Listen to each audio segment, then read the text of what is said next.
Kisah film ini merupakan kisah cerita tentang pencarian harta karun. Awal mula ditemukannya harta karun tersebut saat penggalian tambang emas yang dipimpin Komandan Sen. Prajurit menemukan sebuah goa yang merupakan kuburan rahasia kerajaan yang berisi harta karun. Setibanya di dalam goa, mereka menemukan sebuah peti mayat, namun peti tersebut dikelilingi jebakan-jebakan yang tidak mereka ketahui.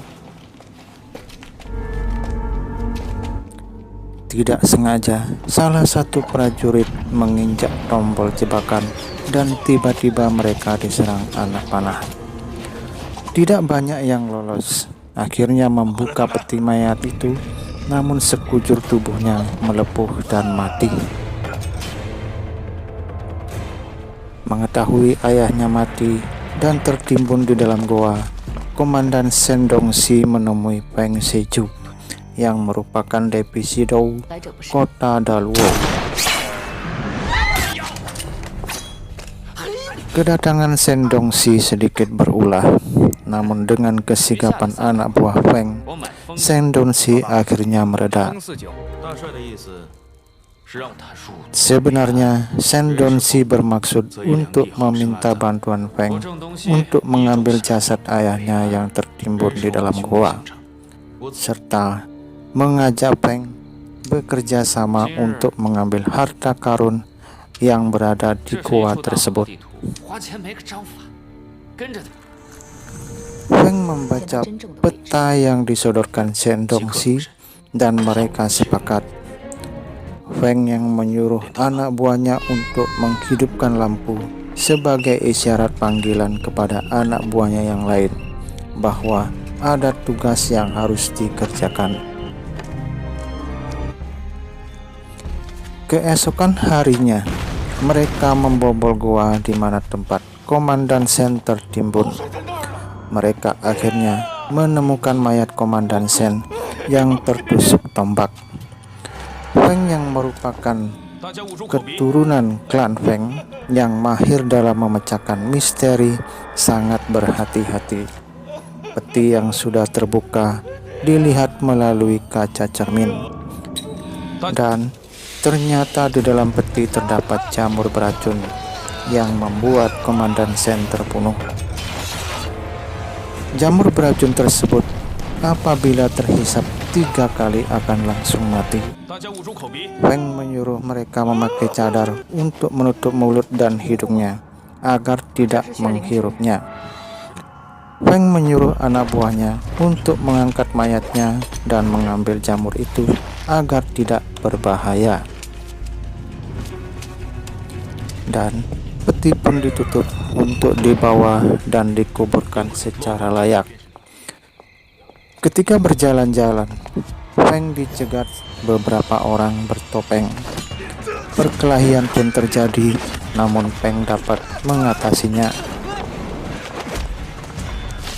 Xiangxi datang bersama temannya membuat mereka kabur. Ada beberapa orang yang menginginkan kehidupan Feng, termasuk saudara sepupunya, Chen Qingsan, yang kehidupannya terpisah karena kemelut leluhurnya. Gagal membunuh Feng, akhirnya Chen Qingsan bergabung dengan Xiaolan, adik dari Komandan Sen Dongxi. Mereka bergabung untuk mencari harta karun.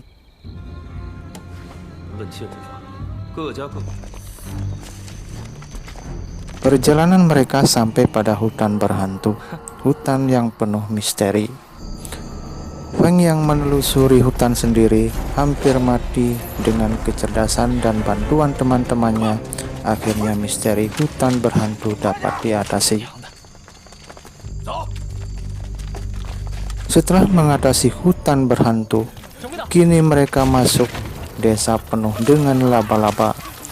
Laba-laba ini bisa hidup di dalam tubuh manusia dan tumbuh dalam tubuh manusia.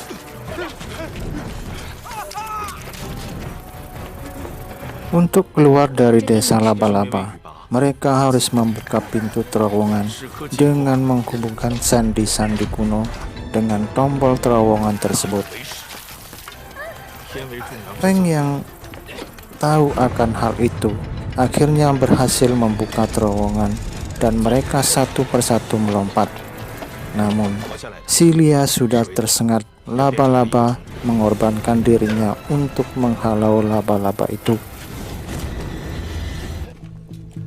Rintangan berikutnya yaitu sebuah telegram yang terhubung untuk membuka pintu.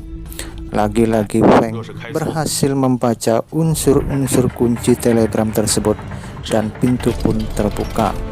Kini yang terlihat jembatan yang terbentang. Untuk memastikan jembatan itu aman, Jin Gang menyeberang lebih dulu. Terasa aman, akhirnya mereka menyeberang. Namun di saat Feng berada di tengah-tengah, tiba-tiba jembatan itu putus. Feng dan Xiangxi berhasil selamat dengan melontarkan tali yang ditangkap Jin Gang. Akhirnya mereka yang selamat sampai pada tujuan akhir. Di depan mereka ada dua peti yang merupakan dua pasangan mayat Yin dan Yang. Yin dan Yang jiwanya terkubur secara terpisah. Walaupun mereka dekat, tapi tidak bisa bertemu. Kuburan Yin dan Yang adalah kuburan pada zaman Kaisar Fan yang sangat kejam. Dalam percakapan mereka, Komandan Dongxi menyuruh dua orang prajurit untuk membukanya. Setelah peti terbuka, Komandan Dongxi mengambil sesuatu dan memulai keributan. Akhirnya mereka saling todongkan pistol memperebutkan harta karun. Dalam pertengkaran mereka, tiba-tiba peti yang satunya terbuka. Laba-laba raksasa keluar dari peti tersebut menyerang mereka. Satu persatu mereka mati diserang laba-laba. Yang selamat hanyalah Feng, Xiangxi, dan Xiaolan.